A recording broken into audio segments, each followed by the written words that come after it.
Chapter 4, Opening of the Testament, Inventory of the Legacy from Philosophy in General, understood as philosophical critique of the real, and from the Marxist critique of philosophy, we retain first of all the idea of a radical critique, without hesitation or compromise, of the existing in all domains. From this perspective, excesses of criticism, hypercritical points, seem less dangerous than failings. We shall then be compelled, not to prove this attitude by philosophical arguments, but to render it effective by theoretical acts, by a critique of this or that aspect of the existent, a critique whose effectiveness can consist only in that it opens and indicates the possibility of a practical transformation of this existent, up until now unshaken or passing as unshakable. A number of concepts stand out from the totality of the philosophical tradition. Let us list these without claiming to be exhaustive: consciousness, knowledge, reason, freedom, world, man, form, content, beauty, truth, nature, logic, dialectic, alienation, creation, and so on. What does the shattering of classical philosophy mean, as regards these concepts and their use? Does it signify that the concepts have lost points of imputation or application? In no way. If they all refer to Homo sapiens, or man supposedly so, this Homo sapiens does not disappear. These concepts, to which Marx added, while spelling out earlier virtualities, the particularly important ones of praxis, social practice, and appropriation by man of external nature and his own nature, have entered the language. They have even penetrated to a certain point into praxis itself. What the end of traditional philosophy prohibits is the attempt to systematize these concepts around a speculative principle, old or new. What this event prescribes is seeking the meaning, the content, the limits of concepts, that is to say, their conditions of validity. In other words, the end of the old philosophy prescribes a primordial task, the critical inventory of philosophical concepts and their confrontation with the praxis in which they already figure as conscious elements, critical up to a certain point. For example, the concept of freedom. The confrontation will thus follow a double movement: critique of philosophical concepts by praxis, critique of praxis by philosophical concepts.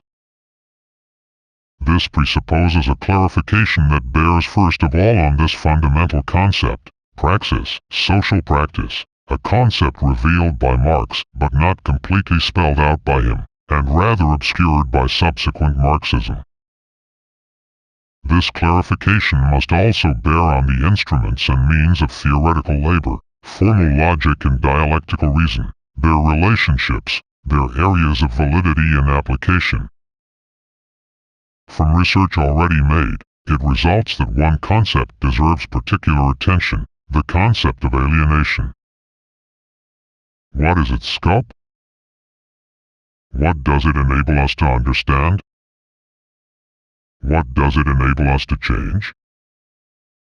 Is it the essential legacy of philosophy, the instrument par excellence of contemporary thought, the fundamental means of critical knowledge and the transformation of the existing world? Does it not also have its limits, and a confined area of validity? Finally, a last point: philosophy, which does not bequeath us a conception of the world, that is to say, a system established to the point that it only needs perfecting in detail, does leave us a project of man. This project, or if you want to express it in more picturesque terms, this model, this sketch of human possibility, Marx began to extract from an enormous collapsing block, Hegelianism. As far as capitalist society and the praxis of the bourgeoisie are concerned, economics and production in the narrow, material sense of political economy play a privileged role. Economics and the critique of political economy thus move to the front of the stage in capital, displacing the other aspects of praxis, relegating to second rank the wider notion, poetic, or rather poetic, of the production of man by himself, by his multiple works, in the course of his history. But the project adopted by Marx, and its realization by way of an economic transformation, only acquires its meaning by being related first of all to philosophy as a whole, to the notions of freedom, reason, accomplishment, and so forth, and then to the earlier project of a poet-philosopher, Fourier. In the theoretical ensemble known as Marxism, one Fourierist idea, that of overcoming the division of labor, is at least as important right away as the discovery, in capitalist praxis, of surplus value, the economic exploitation of the proletariat by means of money, which at the same time makes this possible and conceals it. Looking more closely, it is more important because it is initial and generative. This theoretical procedure is to be found in Marx's 1844 manuscripts.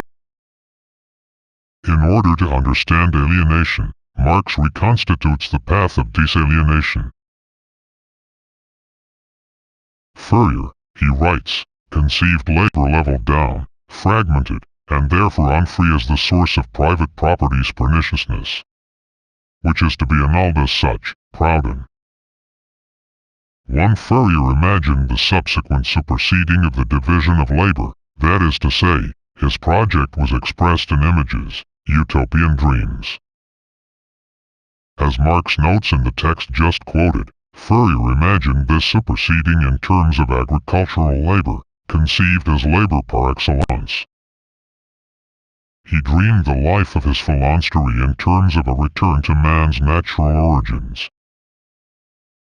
The superseding of the division of labor is thus presented as a poetic, or rather, poetic, project, founded on a posited and presupposed place between the original and the virtual, on the future reconciliation between man, nature, and natural operation on nature. The image of the past is projected onto the future. The memory of what man was before the division of labor is changed into a project of superseding. What remains to be shown, conceived and brought to conceptual level is the possibility of this superseding in industrial labor. That is what Marx did. As economist and historian, Marx developed the full scope of the theory of the division of labor. Through this division, in fact, labor comes into conflict with itself. It becomes both simple and complex, individual and social, fragmentary and general, global, quantitative and qualitative. By being divided, it becomes technical and social, not without conflict between the demands of its technical division and its social division, between labor in the general, general sense, the particularities of social labor, and its singular, individual, characteristics. These contradictions stimulate social development, with its difficulties and misfortunes. Marx shows the successive separations of labor between the sexes, between town and country, between manual and intellectual labor, between the technical demands of the instruments and the social demands of organized production, between groups and classes. Philosophy itself is a product of the division of labor, like ideology in general, given that the representation of the world falls to specialized groups. Hence philosophical alienation, a particular and significant case of general alienation. As for the superseding of the division of labor in industrial production, this presupposes first of all that machines take over technologically divided labor, and secondly a culture, or rather a style of life that overcomes the social division of labor. This presupposes in turn the suppression of classes in society, leaving only those inequalities arising from irreducible differences between individuals and groups. The idea of superseding the division of labor thus appears as a theoretical hypothesis that empirical observations have to support, and as a practical program that analyses concerning praxis have subsequently to verify, and of course lead towards realization. Marx took up the essential core of the philosophical project of man, showing its limits and also its defeat in the existing world. He criticized on the one hand the philosophical idea, or ideal, from the standpoint of the existing real, capitalist praxis, and on the other hand the existing real from the standpoint of the philosophical idea. Hence the project of a double superseding, that of existing praxis, so as to realize the philosophical project of the total human being, and that of the philosophical project, so as to retrieve this project from philosophical abstraction and realize it in a revolutionary praxis. Classical philosophy came to an end as philosophy. It transmitted to us, outside of its perishable shells, a kernel both rational and real, that is to say, realizable under certain conditions, the figure of man. We have to reconsider these indications that have been left aside for a whole century, that is to say, take up from its origin the incomplete spelling out of the philosophical project. Between the fundamental project and the radical critique, there is a reciprocity of perspective. Criticism opens an outlet. The project shows itself in this opening. We must declare right away that the point here is not to question this kernel of Marxist thought by subjecting it to the demands of an unlimited research and an undefined problematic, uncertain in both its presuppositions and its conclusions, without foundation or end. Far from problematizing this kernel, we are going to strengthen it, as it is also a question of superseding the philosophical dilemma, either undefined research or dogmatism. Between all the changes that have affected social practice over the last century, some concern our proposal more directly. We retain those in which we can see a kind of warning, the urgency, in praxis, of having to transform this praxis, or at least decide to do so. This urgency and these decisions consolidate, rather than undo, the theoretical kernel and fundamental project received from Marx. Among the changes that matter to us here, let us emphasize first of all the nuclear danger. Despite technological precautions and political compromises, this persists and will persist for a long time, and with it the threat of death that hovers over all humanity. The differences between war and peace collapse. The boundaries between them are wiped away. A strange test, supreme alienation, and perhaps a premise for total disalienation. Is this not the monumental and barbaric gate, the dangerous threshold, beyond which something other will be born?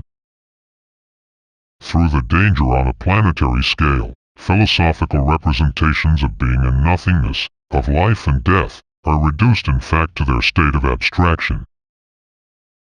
Life and death are fogged and mingled. They are lived otherwise than in representation. Their conflict in life calls for superseding. Threatened at every moment, we are in a state of survival, we survive. We then perceive that the whole of humanity has always been in a state of survival. In groups or isolated, men struggle to survive by seizing from matter or from other men the means to avoid perishing. Life has not yet begun. Will history, according to the Marxist project, undergo a qualitative mutation and become time dominated by thought, whereas up to now technology has only dominated space? Will we, with Marx, recognize what we call history, which includes the deep historicity of man, as the prehistory of man and the mixture with nature, human struggles still an extension of the struggles of species?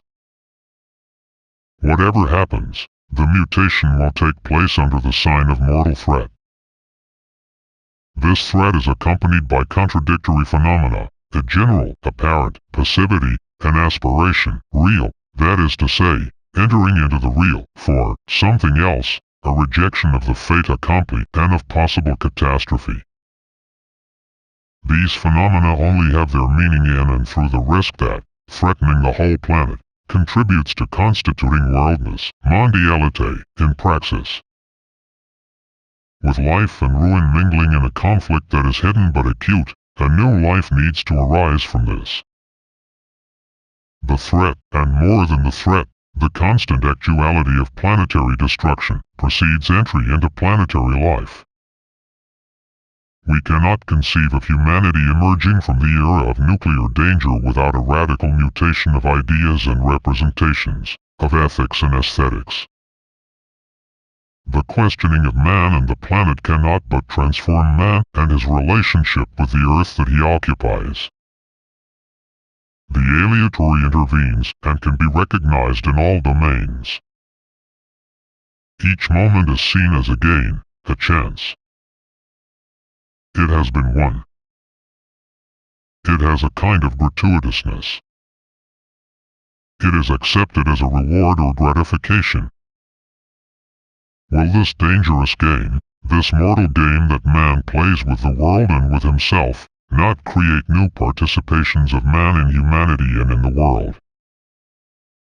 Does it not create, in the threat that lies over humanity, a new image of the earth, of life, of the universe? At the same gate, in the same opening, the possibilities of life and those of death press together. The dialectical unity of life and death, of being and nothingness, no longer presents itself as a speculative vision. The nuclear danger appears as the reverse image of the abundance made possible by technology, as also of the cybernetic automatism that seeks to superorganize society. It puts these in question. It tends to create, in the negative, the world unity that cannot but become positive. By this gigantic procedure we are already well beyond philosophers and philosophies. One modification is our main concern, the recent consolidation, the crystallization, a word that falsely evokes transparency, of the ever-rightness characteristic of modern societies. As for the appropriate label for these societies, societies that we observe around us and that we hear talk of when they are more distant, we can postpone this for the time being. Industrial society or technological society? Society of abundance or of leisure? Society of labor or of non-labor? State capitalism? Socialism? Civilization of the image? Era of the gadget, the jukebox, of nylon, plastic, the atom bomb, idols and celebrities. We shall see along the way what justifies or refutes these labels. At all events, this ever-rightness is being consolidated. Certainly, there was a life in the past, the repetition of habitual gestures, eating, drinking, sleeping, working. For the majority of people it was a hard job to gain this life that was hardly more than survival. But this life of each day was enveloped by great cycles and systems, the months, the seasons, the years, life and death. Religion, the sense of the sacred, later morality, penetrated it and metamorphosed it.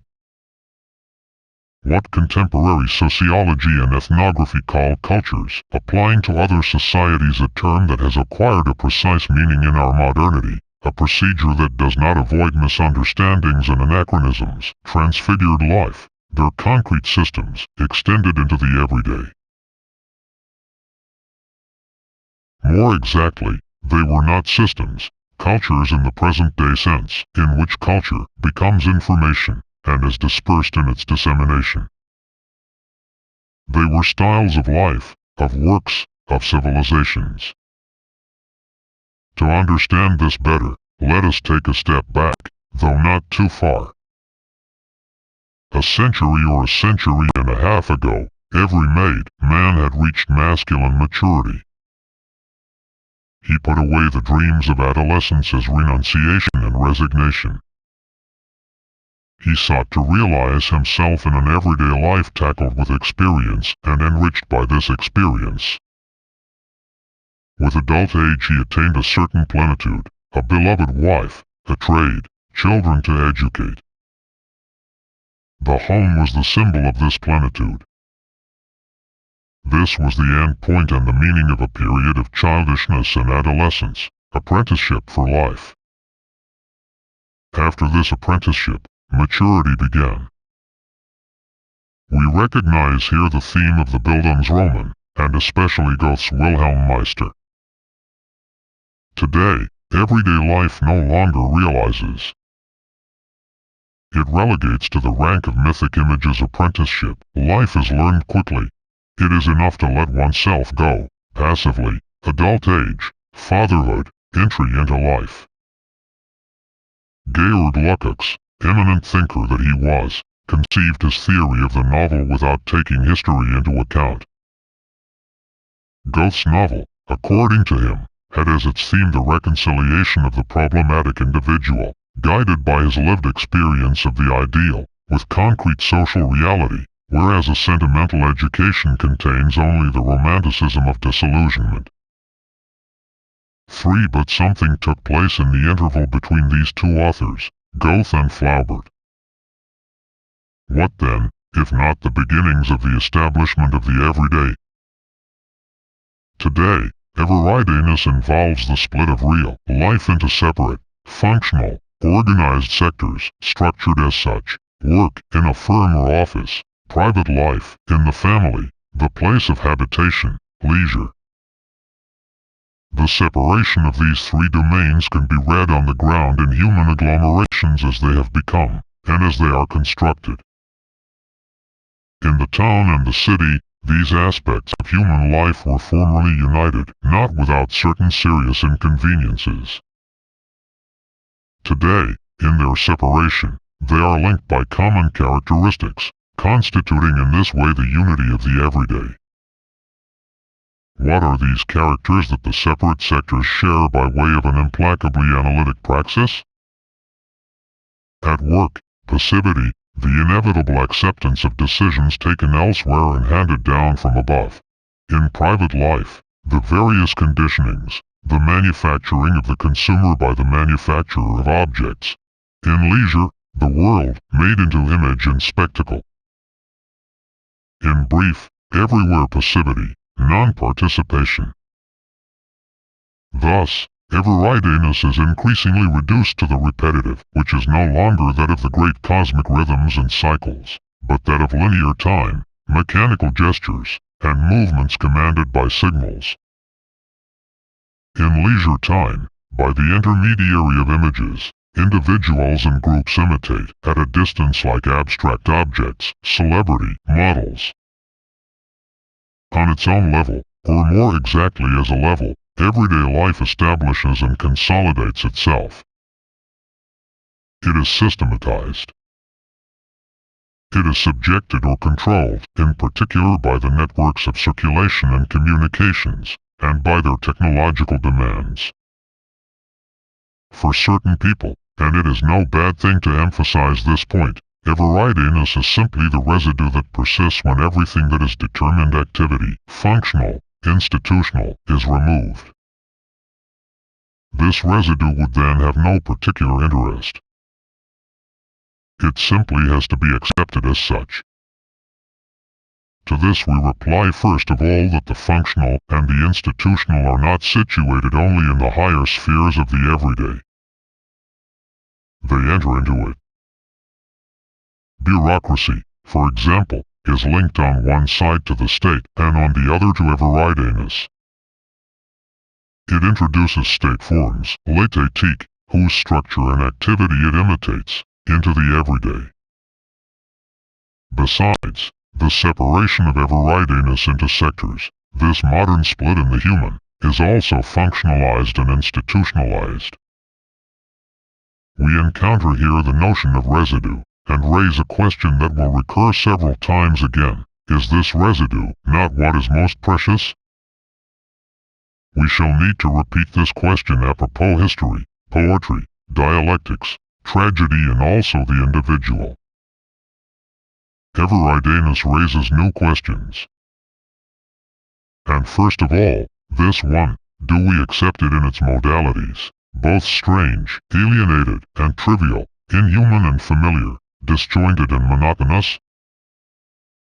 Do we submit to it as a destiny, or can and should we envisage a mastery of the everyday as a dimension of freedom, a radical transformation of man become everyday and defined up to a certain point by everydayness? There is a theoretical decision to be made here, a project to bring to light, a word to pronounce. Should not the old watchwords, shining at the threshold of a thought that sought to be no longer speculative and purely abstract, Marx's thesis to transform the world instead of interpreting it, Rimbaud's injunction to change life, take on a new meaning, more precise and broader, in the face of the everyday established as such? When he emerged from the spheres of speculation and began to explore praxis, Marx brought dialectical analysis close to the everyday. But the proletariat of his time was not yet immersed in the everyday. The honor of labor, the ethics of the trade, still veiled the triviality and humiliation of the everyday, which since then have borne down with their full weight on the working class, even if the material situation of the proletariat has improved in the major industrial countries. For Marx, proletarian negativity challenged bourgeois society as totality, and yet had to promote the everyday life of the proletariat in its positivity. Today, this challenge can take and has to take new forms, in particular because working-class confrontation is hesitant.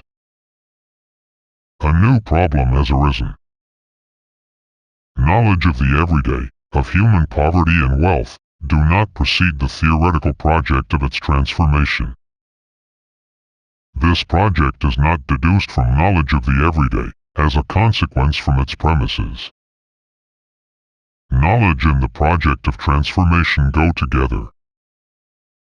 If one of them precedes the other, this belongs to the project and the challenge.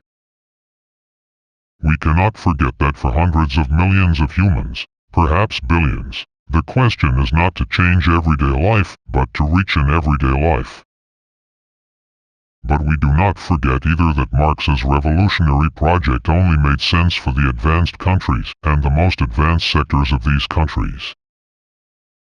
Thought only comprehends the everyday if there is unease and refusal, practical desire and will to change it. In order to know and understand it, we have to restore into a whole this reality that is both fragmentary and monotonous. We have to want, obscurely or clearly, to reconstruct a totality. Knowledge in act expresses itself in images, those of a metamorphosed life. At the same time, this knowledge has to pass by way of a praxis of transformation. The act that inaugurates knowledge and praxis is poetic, simultaneous creator of concepts and images, knowledge and dream. Marx was unable to observe more than the first indications of an immense transformation. He noted the anti-natural, factitious, practically abstract character of the great modern cities, in which he saw at the same time how in the factories, the natural context of proletarian action, the working-class population was concentrating and becoming aware of itself. In the highly industrialized countries, the ancient conflictual relationship between town and country, which Marx defined as both a fundamental division of labor and as one of the first forms of the struggle of social groups and classes, is tending today to be resolved in an unexpected fashion. The town absorbs the countryside, though not without the resistance of those affected, or without convulsions. In a short time from now, in the most developed regions and countries, the rural population will undoubtedly have disappeared, making way for town dwellers engaged in agricultural production with improved methods and industrial technologies. Agriculture is being aligned with industry, and steadily ceasing to constitute a distinct sector of the economy, almost autonomous on account of its technical backwardness. Cities and agro-cities will replace villages, reduced to an antediluvian, folkloric or touristic existence. The urban phenomenon is identified first of all with the worldwide character of the results of technology. But this image is far too simple. By the process of growth, the city has itself shattered, for it is perhaps in the process of disappearing.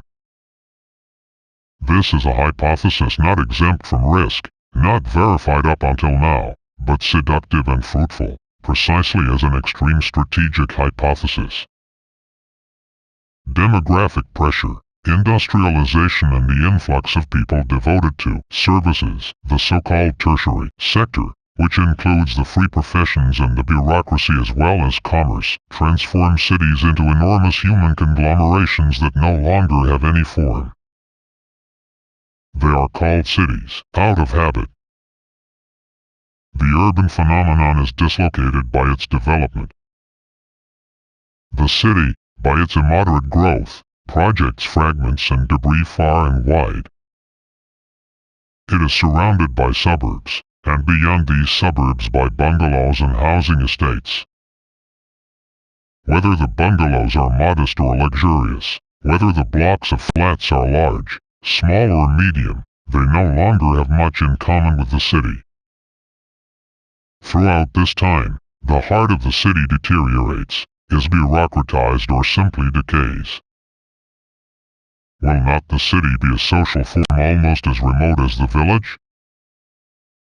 Human time and space change.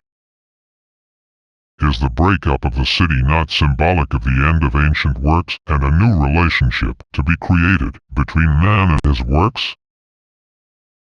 History, a history that we live without perceiving it, except in a trivial fashion, housing crisis, traffic congestion, nervous exhaustion, etc., relegates to the past the magnificent forms that we still believe we feel around us. The magnificent image of the city, cité, which still serves as an illusion to populate the human desert, must not wipe out history and actuality. When society and the state coincided with the city, ville, this was the preeminent work of praxis, the most perfect thing. But the state was free and not the individual. Urban democracy, still more in the Middle Ages than in antiquity, was the democracy of unfreedom. Free praxis and consciousness do not recognize themselves in this perfect thing. The breakup of such a form cannot be accomplished without nostalgia. Must it not be accomplished? The preeminent work, the most perfect thing, dies and makes way for an absence at the heart of which men become things pure and simple, objects of multiple manipulations, and where, despite all this, the means of an immense novelty are accumulating without a signed goal. Ever since its beginnings, competitive capitalism has sullied, eviscerated and mutilated towns, the magnificent legacy from the time when society and the city stood in close relation. At a given moment of history, town, society and civilization coincided in a unity. There was an urban system, concrete and practical. Later on, bourgeois society still projected itself on this terrain, with cities, monuments, state or cultural buildings. Subsequently, state capitalism and, more generally, industrialization under state aegis, brought the urban phenomenon to its end point, enormity, collapse. The city as system terminates in a kind of explosion that leaves only the debris of what was great and beautiful. It is as if this supreme abstraction had to be reached in order to invent the concrete style of life, as if it was necessary to pass through the end of known forms, to commence the unknown, and one day definitively cut the umbilical cord that ties the individual to social constraints, both protective and oppressive for him. It is in this practical context that the everyday establishes itself, and it is here that everydiness can and must change. The end of the city, the dislocation of what was the finest work and dwelling place of man, gives us notice to create new works, oeuvres. The hard crystallization of the everyday gives us notice to reject illusory transfigurations, by art or image, and effectively transform the everyday. These two imperatives are connected and mutually reinforcing. It is here, in the debris of city and life, that there has to be poetic creation, or rather it is not here. It is elsewhere, in other forms, which remain to be invented by using the immense resources that are wasted today in monstrous pseudo-creations, conurbations, clusters, estates, of whatever size. What is currently called urbanism is nothing more than an ideology that of technocratic groups, designed, like any ideology, to mask real problems, propose false solutions, dissimulate the real, though not without revealing it involuntarily. The idea of the end of the city seems far more productive and creative than that of its continuation or its modernization, especially as it does not lend itself to prospective studies that are technologically and operationally useful. It pertains to metaphilosophical thought to imagine and propose forms, or rather a style, that can be practically constructed and that realize the philosophical project, by metamorphosing everyday life. All means are suitable for the service of this new totality, at least in the most favorable hypothesis, that in which the project encounters forces capable of realizing it by changing the refusal to accomplish it into creativity. Superseding of philosophy, connection of its themes with modifications, which some people will call sociological, but which in our view overspiel and encompass what is called sociological research, in praxis. This is a first sense of the word metaphilosophy. The project of a radical transformation of everydayiness cannot be distinguished from the superseding of philosophy and its realization. Philosophical man and the philosophical project of man do not accept the everyday. Everyday man, non-philosophical man, is opposed to philosophical man and the philosophical project of man. It is from their contradiction, their confrontation, that the mutation of both will emerge. This book is licensed to Rowan Jennings, RMJ 2131 at Columbia.edu on September 5, 2016. Chapter 5, The Search for Heirs Before 1848, Romanticism. The Romantic movement established a communication and a poetical dramatic communion between groups disdained by bourgeois society, women, youth, intellectuals. It inaugurated, at the heart of bourgeois society, an anti-bourgeois shadow society, mysterious and radiant,